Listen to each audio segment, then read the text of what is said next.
समस्त किसान भाइयों के लिए विशेष सूचना।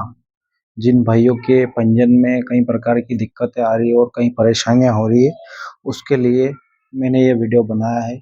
उनको किन किन कारणों की वजह से ये समस्या उत्पन्न हो रही है कि वो पंजीयन करवाने जा रहे हैं लेकिन उनका पंजीयन नहीं हो पा रहा है। पंजीयन का पहला मुख्य कारण ये है कि आधार से उनके सारे खसरे लिंक नहीं है, जिसकी वजह से वो पंजीयन नहीं करवा पा रहे हैं। क्योंकि कई लोगों के अभी तक जो ज़मीन की पावती है वो आधार से लिंक नहीं हुई है, जिसके कारण सारे खसरे आधार से लिंक नहीं हो पाए हैं।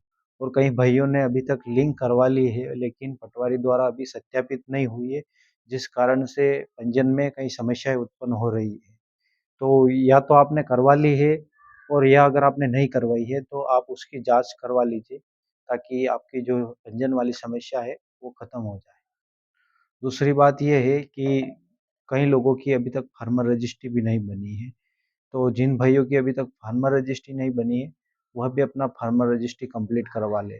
और कई लोगों को मैंने देखा है अभी फार्मर रजिस्ट्री पहले करवाई थी, लेकिन उसमें उनके पास सर्वे नंबर ज़्यादा है। जैसे उनके पास 1 पावती, 2 पावती, 3 पावती, तो कुछ पावतियों छूटी हुई है, जिनका अभी फार्मर रजिस्ट्री में उनको नहीं जोड़ा गया है और वो नंबर अभी भी बाकी आ रहा है।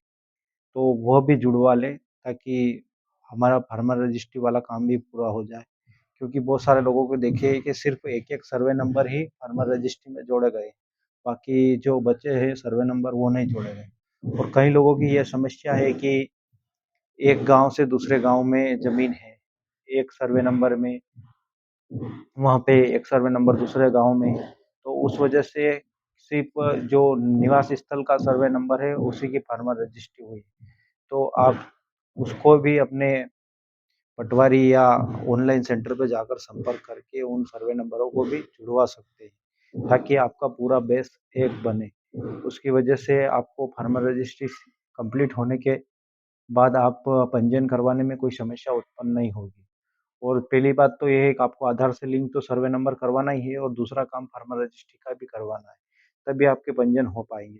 और तीसरी बात ये है कि जिनके खाते आधार से लिंक नहीं है, उनको आधार से खाते भी लिंक करवाना है, क्योंकि जिनका डीबीटी नहीं हुआ होगा उनको भावांतर योजना के अंतर्गत जो पेमेंट डाला जाएगा वो प्राप्त नहीं होगा, क्योंकि आधार के बेस पे ही आपको पेमेंट दिया जाएगा। जिनका डीबीटी के माध्यम से पेमेंट होगा, इसमें कोई अकाउंट नंबर वाला सिस्टम नहीं रहेगा, क्योंकि अकाउंट नंबर लेते हैं लेकिन डीबीटी के माध्यम से ही पेमेंट होगा।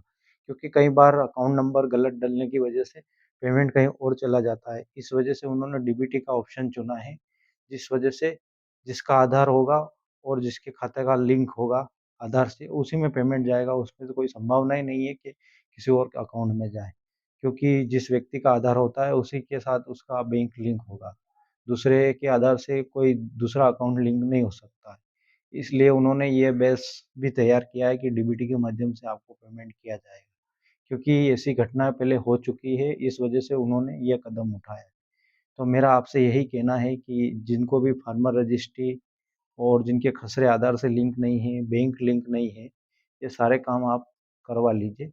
उसके पश्चात आप पंजीयन करवाइए, तो कोई भी दिक्कत और कोई भी समस्या उत्पन्न नहीं होगी। और ऐसी वीडियो और आप देखना चाहते हैं तो मेरे चैनल पे आए और लाइक और सब्सक्राइब कर लीजिए, ताकि मैं जो भी नई वीडियो बनाता हूँ, पंजीयन है या कोई भी सरकारी योजना के अंतर्गत, तो उसका नोटिफिकेशन आपको जल्दी मिल जाए। और नोटिफिकेशन के ज़रिए आप जैसे ही आप मोबाइल में यूट्यूब ओपन करोगे, मेरा वीडियो सर्वप्रथम आपके पास दिखेगा। इसलिए आप मेरे चैनल को लाइक और सब्सक्राइब करें। और आपको कोई समस्या है तो आप हमारे वीडियो के कमेंट में बता सकते हैं कि हमारे भैया ये दिक्कत है, तो मैं उसके बारे में भी आपको वीडियो बना के यूट्यूब पे अपलोड कर दूंगा, जिससे आप उसे देखकर उसका समाधान कर सकते हैं। ओके, थैंक यू, धन्यवाद।